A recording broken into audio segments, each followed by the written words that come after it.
আমরা আজকে ফ্রিল্যান্সিং এবং আউটসোর্সিং নিয়ে কথা বলবো। তো ফার্স্ট অফ অল আমাদেরকে যেটা জানতে হবে সেটা হলো ফ্রিল্যান্সিং কি। আমরা যদি এখানে আসি, ফ্রিল্যান্সিং কি? ফ্রিল্যান্সিং একটি মুক্ত পেশা। এটা মোটামুটি আমরা অনেকেই জানি, অনেকেই ক্লিয়ার এই বিষয়টা নিয়ে যে ফ্রিল্যান্সিং একটা মুক্ত পেশা। এখন কথা হচ্ছে ফ্রিল্যান্সিং এর মানে কি, সেটা আমাদেরকে জানতে হবে, সেটা আমাকে ক্লিয়ার হতে হবে। ফ্রিল্যান্সিং এর মানে হলো সেলফ এমপ্লয়, মানে আমি এখানে স্বাধীনভাবে কাজ করতে পারবো। এরপর যেটা আসছে সেটা হলো আপনি কখন সেলফ এমপ্লয় হতে পারবেন। আপনি তখনই সেলফ এমপ্লয় হতে পারবেন যখন আপনি আপনার দক্ষতা ব্যবহার করে টাকা উপার্জন করতে পারবেন। এক কথায়, আমার যে দক্ষতাগুলো আছে সেই দক্ষতা ব্যবহার করে যখন আমরা টাকা উপার্জন করতে পারবো তখন সেটাকে ফ্রিল্যান্সিং বলা যেতে পারে, বা তখনই আমরা সেটাকে ফ্রিল্যান্সিং বলতে পারি। এরপরে যেটা রয়েছে সেটা হলো আউটসোর্সিংটা আসলে কি। আমরা তো ফ্রিল্যান্সিং মোটামুটি ক্লিয়ার হয়ে গেলাম যে ফ্রিল্যান্সিং আসলে কি। আউটসোর্সিং এর ক্ষেত্রে যদি আমরা আসি, আউটসোর্সিং মূলত একটি ব্যবসায়িক শব্দ, যার মানে হচ্ছে কোনো কাজ কোম্পানির অভ্যন্তরীণ কর্মচারীদের দিয়ে না করিয়ে ওই কাজ বাইরের কাউকে দিয়ে করিয়ে নেওয়া। কথায় আমাদের কোনো একটা কোম্পানির জন্য ভেতরের যে স্টাফ আছে সেই স্টাফদের মাধ্যমে না করিয়ে বাইরের কাউকে দিয়ে সেই কাজটাকে করানো, সেটাকে বলা হচ্ছে আউটসোর্সিং। আর এই আউটসোর্সিং মূলত যারা ক্লায়েন্ট থাকে তাদের জন্য এটা হয়ে যায় আউটসোর্স, আর যারা এই কাজটা করে তারা হয়ে যায় ফ্রিল্যান্সার। সো এই কনফিউশনটা আই থিংক মোটামুটি ক্লিয়ার হয়েছে। এখন যে বিষয়টা আমাদেরকে জানতে হবে, ফ্রিল্যান্সিং করতে কোন ধরনের দক্ষতা প্রয়োজন, আমাদেরকে আগে এইটা ক্লিয়ার করতে হবে যে আমরা কোন কোন দক্ষতার মাধ্যমে ফ্রিল্যান্সিং করতে পারবো। ফ্রিল্যান্সিং করার জন্য আমাদের বিভিন্ন রকমের দক্ষতা রয়েছে কম্পিউটার রিলেটেড, যেমন ডেটা এন্ট্রির কাজ রয়েছে, ডিজিটাল মার্কেটিং রয়েছে, প্রোগ্রামিং রয়েছে, ভিডিও এডিটিং, অ্যানিমেশন রয়েছে, গ্রাফিক ডিজাইন রয়েছে, আদার্স আরো অনেক অনেক কাজ থাকতে পারে বা রয়েছে যেগুলো দিয়ে আমরা চাইলে ফ্রিল্যান্সিং করতে পারি। তার মধ্যে জনপ্রিয় কিছু কাজ যেগুলো আছে সেগুলোকে আমি এখানে নোট আউট করেছি, যাতে করে আপনারা এই লিস্টটা দেখে একটু বেনিফিটেড হতে পারেন। এরপরে যেটা রয়েছে সেটা হলো ডেটা এন্ট্রির ভিতরে কোন সকল কাজ আমরা ফ্রিল্যান্সিং মার্কেট প্লেসে পেতে পারি বা পেয়ে থাকি বা করা যায় সেগুলো একটু ক্লিয়ার করি। যেমন ডেটা এন্ট্রির ভিতরে data entry, copy paste, web research, web scraping, PDF conversion, lead generation, তারপর content writing, data mining, others etcetera আরো অনেক কিছু থাকতে পারে যেগুলো এই ডেটা এন্ট্রির যে বিষয় রয়েছে সেই বিষয়ের ভিতরে ইনক্লুডেড। এই সকল কাজগুলো করে আমি চাইলে কিন্তু ফ্রিল্যান্সিং করে বা ফ্রিল্যান্সিং সেক্টর থেকে আর্নিং করতে পারবো। এরপরে যেটা রয়েছে সেটা হলো ডিজিটাল মার্কেটিং। আমরা যদি দেখি digital marketing, freelancing job in market plus, social media marketing রয়েছে, এসইও রয়েছে, ভিডিও মার্কেটিং রয়েছে, email marketing, CPA marketing, affiliate marketing, others আরো অনেক অনেক কাজ রয়েছে যে সকল কাজ করে ফ্রিল্যান্সিং করে আমরা আর্নিং করতে পারবো। এরপরে যেটা রয়েছে সেটা হলো প্রোগ্রামিং। প্রোগ্রামিং এর ক্ষেত্রে ওয়েব ডেভেলপমেন্ট রয়েছে, অ্যাপস ডেভেলপমেন্ট রয়েছে, সফটওয়্যার ডেভেলপমেন্ট রয়েছে, এথিক্যাল হ্যাকিং রয়েছে, আরো অনেক অনেক কাজ রয়েছে যেগুলো করে ফ্রিল্যান্সিং করা যায়।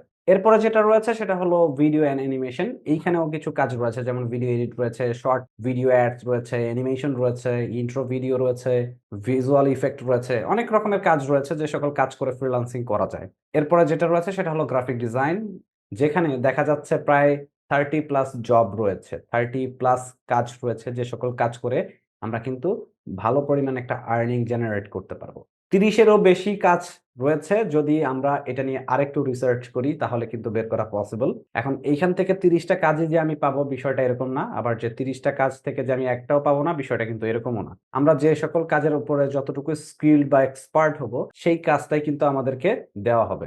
এরপর যেটা আমাদের থেকে জানতে হবে, how many categories of freelancing market place are there, তার মানে কত ধরনের মার্কেট প্লেস রয়েছে, ফ্রিল্যান্সিং মার্কেট প্লেস রয়েছে, সেটা আমাদেরকে জানতে হবে। আমরা অনেকেই সেটা জানি না যে আসলে ফ্রিল্যান্সিং মার্কেট প্লেস সেটা আবার কত ধরনের হয়। ফ্রিল্যান্সিং মার্কেট প্লেস তো ফ্রিল্যান্সিং মার্কেট প্লেসই হয়, তাই না? তো এটার আবার কোনো ধরন আছে কিনা। তো এইখানে কিছু ক্যাটাগরি রয়েছে, আমরা যদি এখানে একটু দেখি, দেয়ার আর 4 types of freelancing market place, মানে 4 ধরনের ফ্রিল্যান্সিং মার্কেট প্লেস রয়েছে। এখন 4 ধরনের মার্কেট প্লেসের মধ্যে কি কি মার্কেট প্লেস রয়েছে সেটা একটু ক্লিয়ার করব।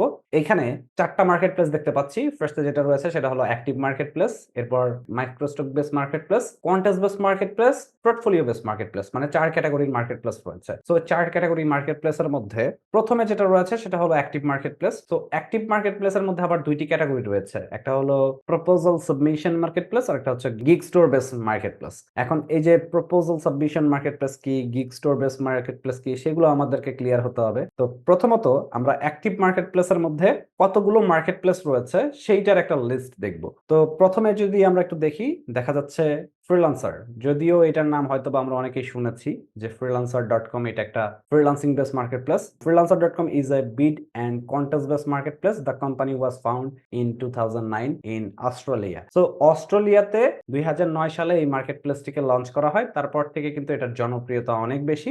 এরপরে যেটা রয়েছে সেটা হলো fibre. Fibre is a gig store base marketplace. The company was found in 2010 Israel, মানে ইসরায়েলের একটি মার্কেটপ্লেস। 2010 সালে এই মার্কেটপ্লেসটিকে লঞ্চ করা হয়। আমরা প্রথম অবস্থাতে ফার্স্ট টু লাস্ট আমরা মার্কেটপ্লেস সম্পর্কে একটা আইডিয়া নিব যে কতগুলো মার্কেটপ্লেস আছে, দেন আমরা স্টেপ বাই স্টেপ আগাবো। কারণ আমরা যদি মার্কেটপ্লেস প্রপারলি না জানি, না চিনি, সেক্ষেত্রে আমরা তো কাজ করতে পারবো না। সো আমাদেরকে আগে মার্কেটপ্লেস সম্পর্কে জানতে হবে যে কোন কোন জায়গাতে কাজগুলো রয়েছে, সেগুলো আমাদেরকে আগে ক্লিয়ার করতে হবে।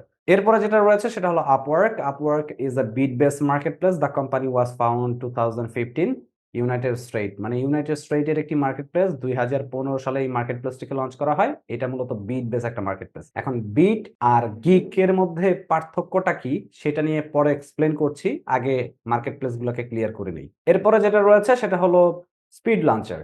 So Speed Launcher is a beat-based marketplace. The company was found in 2014 in Australia. So অস্ট্রেলিয়ার একটা মার্কেটপ্লেস 2014 সালে এই মার্কেটপ্লেসটিকে লঞ্চ করা হয়। তারপর থেকে কিন্তু এই মার্কেটপ্লেসটি মোটামুটি ভালো পরিমাণ রান করছে।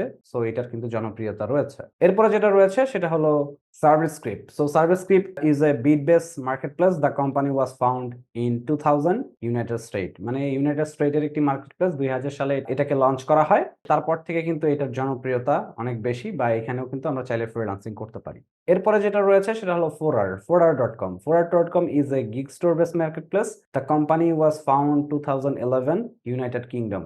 ইউনাইটেড কিংডমে এই মার্কেটপ্লেসটিকে লঞ্চ করা হয়েছে। এরপরে যেটা রয়েছে সেটা হলো ট্রুলান্সার। ট্রুলান্সার is a bid based marketplace. The company was found in 2014 in United State. United স্টেটের একটি কোম্পানি, যেটা এখন পর্যন্ত মার্কেটে রয়েছে। আমরা সার্চ করলে এইগুলোর রেজাল্ট পেয়ে যাব বা এখানে কাজ পেয়ে যাব। সো সেই মার্কেটপ্লেসে কিন্তু আমরা চাইলে কাজ করে স্বাবলম্বী হতে পারবো। এরপরে যেটা রয়েছে WWR। WWR এর ফুল মিনিং হচ্ছে we work remotely. We Work Remotely is a remote job marketplace. The company was found in 2011 Canada. তার মানে কানাডার একটি মার্কেটপ্লেস যেখানে আমরা রিমোট জব করতে পারবো। এখন এই রিমোট জব কি, তারপর প্রপোজাল সাবমিশন কি, এরপর হলো গিগ স্টোর কি, সেগুলো আমরা একটু ক্লিয়ার হওয়ার ট্রাই করি। যেমন যদি প্রপোজাল সাবমিশন হয়, সেটা প্রসেসটা অনেকটা এরকম যে ফেসবুকে যখন কেউ একজন পোস্ট করে, আমরা সেখানে গিয়ে কমেন্ট করি। তো এই যে পোস্ট করাতে যে কমেন্ট করছি, এই যে প্রসেসটা, এই প্রসেসটাকে বলা হচ্ছে বিড। আর যদি এরকম হয় যে আমরা কোন একটা সেক্টরে বা কোন একটা দোকানে গিয়েছি, সেখানে দেখা যাচ্ছে দোকানটা সাজানো আছে, সেখানে গিয়ে আমি সেই প্রোডাক্টটা চাচ্ছি, তো এরকম টাইপের যে মার্কেটগুলো রয়েছে সেগুলোকে বলা হয় গিগ স্টোর বেস মার্কেটপ্লেস, মানে একটা স্টোর এখানে রয়েছে। আর এই রিমোট জবের যেটা রয়েছে, রিমোট জব মার্কেটপ্লেস, এটা আসলে কি? রিমোট জব বলতে আমরা বুঝি যে কোন একটা কোম্পানির সাথে আমাদের কিছুদিনের জন্য সেখানে চুক্তিবদ্ধ হওয়া, তাদের সাথে একটা কন্ট্রাক্টে যেতে পারবো যে আমরা তাদের 1 বছরের জন্য এই কাজটা করে দিব, এর জন্য আমাকে এত পে করতে হবে। সো একটা কন্ট্রাক্টে যাওয়া। ফ্রিল্যান্সিং এর কাজ হলো ছোট ছোট কাজ করে আর্নিং করা, আর রিমোট জবের কাজ হচ্ছে আমাদের বড় একটা প্রজেক্ট নিয়ে তারপর কাজ করা। সো এইখানে রিমোট জব বলতে আমরা ঘরে বসেই কাজ করতে পারবো, এবং কি সেই কাজের ডিউরেশনটা হয়তোবা আমাদের অনেক বড় হতে পারে। বাট ফ্রিল্যান্সিং এর যে কাজগুলো হয় সেগুলো ছোট ছোট কাজ হয়ে থাকে। এরপরে যেটা রয়েছে সেটা হলো guru.com. Guru.com is a bid-based marketplace. The company was found in 1998. এরপরে যেটা রয়েছে সেটা হলো people per hour. People per hour 2007 সালে ইউনাইটেড কিংডমে লঞ্চ করা হয়। এটাও একটি gig store base marketplace. Fiverr যেরকম একটা মার্কেটপ্লেস, ঠিক সেরকমই আরেকটি অল্টারনেটিভ মার্কেটপ্লেস হলো পিপল পার আওয়ার। এরপরে যেটা রয়েছে সেটা হলো স্কিল শেয়ার। যদিও স্কিল শেয়ারটা আসলে ওই সকল ব্যক্তিদের জন্য না যারা ছোট ছোট কাজ করে আর্নিং করতে চায়। এটা একটা passive income base marketplace. Skillshare is a online learning community based marketplace. The company was found 2010 new York. So এই নিউ ইয়র্কের একটি ফ্রিল্যান্সিং মার্কেটপ্লেস। এইখানে তারাই কাজ করতে পারে যারা আসলে শেখাতে পারে। এক কথায় যাদের শেখানোর মতো অ্যাবিলিটি রয়েছে, তারা একটা ভিডিও রেকর্ড করে সেই ভিডিওটা সেখানে কোর্স আকারে সেল করতে পারে। সো স্কিল শেয়ার হলো সেই অনলাইন লার্নিং বেস একটি মার্কেটপ্লেস। এরপরে যেটা রয়েছে সেটা হলো 5 কোয়াইটস। সো 5 কোয়াইটস একটা gig store base marketplace. The company was found 2011 United kingdom. তার মানে ইউনাইটেড কিংডমে 2011 সালের একটি মার্কেটপ্লেস, যেখানে আমরা চাইলেই গিগ ক্রিয়েট করে এরপর কিন্তু সেখানে ফ্রিল্যান্সিং এর কাজ করতে পারি। এরপরে যেটা রয়েছে সেটা হলো remote.co। remote.co একটি remote job marketplace. The company was found in 2015 United State. মানে ইউনাইটেড স্টেটের একটি মার্কেটপ্লেস যেখানে রিমোট জব পাওয়া যায়। এরপরে যেটা রয়েছে সেটা হলো আপমাইচেইন। আপমাইচেইন একটি গিগ স্টোর বেস মার্কেটপ্লেস। 2021 সালে ফ্রান্সে এই মার্কেটপ্লেসটিকে লঞ্চ করা হয়। যাদের ইন্টেনশন থাকে আমরা ফ্রান্সের কোনো ক্লায়েন্টের সাথে কাজ করব, বা ইংল্যান্ডের কোনো ক্লায়েন্টের সাথে কাজ করব, অথবা ইউএস এর কোনো ক্লায়েন্টের সাথে কাজ করব, সেক্ষেত্রে আমরা কিন্তু ডিফারেন্ট মার্কেটের কাজ করতে পারি। আর এতগুলো মার্কেট দেখানোর পিছনে একটা রিজন রয়েছে, সেটা হলো অনেকেই যেটা করে যে ফ্রিল্যান্সিং স্টার্ট করার আগেই তারা হতাশ হয়ে ফ্রিল্যান্সিংটাকে ছেড়ে দেয়। তো যার ফলে অনেকের মধ্যে কনফিউশন ক্রিয়েট হয়। এরপর তারা হয়তোবা সেই সেক্টর থেকে লিভ নিয়ে নেয়। তাদের ফিউচারটা সেখানে গ্রো করতে পারে না। তো এতগুলো মার্কেট দেখানোর পিছনে একটাই রিজন, যে আমরা এট লিস্ট হতাশ যেন না হয়ে যাই। পরবর্তীতে যেন সেই মার্কেট নিয়ে আমরা আগাতে পারি। একটা থেকে আমার আর্নিং নাও আসতে পারে। সো তার মানে এই না যে আমি পারব না। আমি অবশ্যই পারব। শুধু আমাকে ট্র্যাকটা চেঞ্জ করতে হবে। এরপরে যেটা রয়েছে সেটা হলো AngelList. AngelList is an internship marketplace. The company was found in 2010 United State. AngelList internship মার্কেটপ্লেসের মধ্যে পড়ছে। কেন পড়ছে সেটা একটু ক্লিয়ার করি। আমরা যখন কোন একটা কম্পিউটার স্কিল অ্যাচিভ করি, তখন আমরা শেখার সাথে কোন জায়গায় জবের জন্য সিভি ড্রপ করলে আমাদেরকে কখনোই ডাকবে না। বা কোন একটা কাজের জন্য ফ্রিল্যান্সিং মার্কেটপ্লেসে গিয়ে আমরা যদি বিড করি বা গিগ ক্রিয়েট করি, তখন কিন্তু আমরা সেখান থেকে সেই কাজটা নাও পেতে পারি। তো সেক্ষেত্রে আমরা যদি এই অ্যাঞ্জেলিস থেকে আমাদের পোর্টফোলিও রেডি করে বা কিছু কাজ সাবমিট করে এইখান থেকে যদি কোনো একটা মার্কেটের সাথে বা কোনো একটা কোম্পানির সাথে বা কোনো একটা ক্লায়েন্টের সাথে যদি আমি কমিউনিকেশন করে কাজটা নিতে পারি, সেক্ষেত্রে সেখানে কিন্তু আমি ইন্টার্নশিপ হিসাবে কাজ করতে পারবো। পরবর্তীতে কিন্তু সে আমাকে হয়তোবা অ্যামাউন্টটা কম থ্রো করবে, বাট আমাকে একটা সার্টিফিকেট প্রোভাইড করবে। সেই সার্টিফিকেট দিয়ে কিন্তু আমি অন্যান্য জায়গায় ভালোভাবে কাজটা নিতে পারবো। এরপরে যেটা রয়েছে সেটা হলো টপটেল। টপটেল একটি রিমোট জব মার্কেটপ্লেস। 2010 সালে ইউনাইটেড স্টেটে এই মার্কেটপ্লেসটিকে লঞ্চ করা হয়। এরপরে যেটা রয়েছে সেটা হলো সিম্পলি হায়ার। সিম্পলি হায়ার আমাদের রিমোট জব একটি মার্কেটপ্লেস। 2004 সালে ইউনাইটেড স্টেটে এই মার্কেটপ্লেসটিকে লঞ্চ করা হয়েছে। এরপরে যেটা রয়েছে সেটা হলো authentic job. So authentic job একটি রিমোট জব মার্কেটপ্লেস। 2005 সালে ইউনাইটেড স্টেটে এই মার্কেটপ্লেসটিকে লঞ্চ করা হয়। এরপরে যেটা রয়েছে সেটা হলো ফ্লেক্স জব। এটাও আমাদের রিমোট জব মার্কেটপ্লেস। 2007 সালে ইউনাইটেড স্টেটে এই মার্কেটপ্লেসটিকে লঞ্চ করা হয়েছে। হাফ স্টাফ ট্যালেন্ট, এটা একটা রিমোট জব মার্কেটপ্লেস। 2012 সালে ইউনাইটেড স্টেটে এই মার্কেটপ্লেসটিকে লঞ্চ করা হয়েছে। এরপরে সলিড গিগ নামে একটি মার্কেটপ্লেস রয়েছে, যে মার্কেটপ্লেস মূলত হলো ডিজাইন বেস একটি মার্কেটপ্লেস। 2009 সালে এই মার্কেটপ্লেসটিকে লঞ্চ করা হয় ইউনাইটেড স্টেটে। তার মানে ইউনাইটেড স্টেটের একটি মার্কেটপ্লেস হলো সলিড গিগস। এরপরে যেটা রয়েছে সেটা হলো ডেইলি রিমোট। এটা একটা বিট বেস একটা মার্কেটপ্লেস। সো এই কোম্পানিটা 2019 সালে নিউ ইয়র্কে লঞ্চ করা হয়। সো সেইখান থেকেই কিন্তু এর জার্নি স্টার্ট হয়েছে। সো আমরা চাইলে এখানেও কিন্তু রিমোট জব অথবা বিট করেও কিন্তু কাজগুলো নিতে পারবো। এরপরে যেটা রয়েছে সেটা হচ্ছে Contena. So Contena is a remote job marketplace. The company was found 2015 in United State. United স্টেটের একটি মার্কেটপ্লেস, যেটা 2015 সালে লঞ্চ করা হয়েছে। এরপরে যেটা রয়েছে সেটা হলো রিমোট ডট টেক জব। তো রিমোট টেক জব যেটা রয়েছে সেটা রিমোট জব একটি মার্কেটপ্লেস। 2020 সালে ইউনাইটেড স্টেটে এই মার্কেটপ্লেসটিকে লঞ্চ করা হয়। এরপরে যেটা রয়েছে সেটা হচ্ছে ক্রাউডস্প্রেস।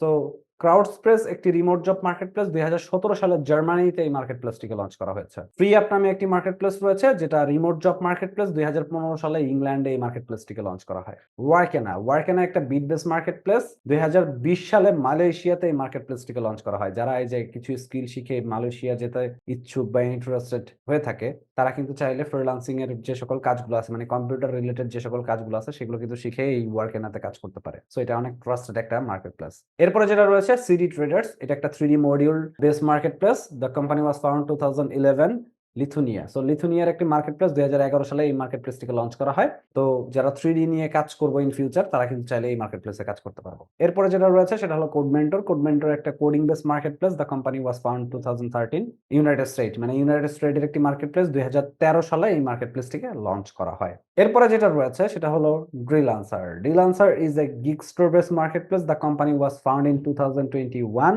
ইন বাংলাদেশ। তো ইমাজিন করে দেখেন, বাংলাদেশে একটি মার্কেটপ্লেস আছে, অথচ আমরা অনেকেই জানিই না যে বাংলাদেশে একটি মার্কেটপ্লেস আছে। সো এই মার্কেটপ্লেসে চাইলে আমরা কিন্তু বাংলায় কমিউনিকেশন করে ক্লায়েন্টের কাছ থেকে কাজ নিতে পারবো। এরপরে যেটা রয়েছে সেটা হলো freelancer. Freelancer is a bit base marketplace. The company was found in 2013 in Bangladesh. তার মানে বাংলাদেশে ২ টা মার্কেট প্লেস আমরা দেখতে পাচ্ছি অ্যাক্টিভ মার্কেট প্লেসের মধ্যে। সো ২ টা মার্কেট প্লেসের মধ্যে একটা হলো ফ্রিল্যান্সার, আরেকটা হচ্ছে ড্রিল্যান্সার। সো ২ টার মধ্যেই আমরা বাংলায় কমিউনিকেশন করে কিন্তু কাজগুলো নিতে পারি। সো আজকের এই ক্লাসের মধ্যে আমরা শুধুমাত্র অ্যাক্টিভ মার্কেট প্লেসের মধ্যে যে কয়টা মার্কেট প্লেস আছে সেই কয়টা মার্কেট প্লেস দেখলাম। এখন আরো কিছু মার্কেট প্লেস আছে যেটা নেক্সট ক্লাসে দেখব। তো এই পর্যন্ত কারো কোনো কোয়েশ্চেন বা কনফিউশন আছে কিনা প্রশ্ন করতে পারেন।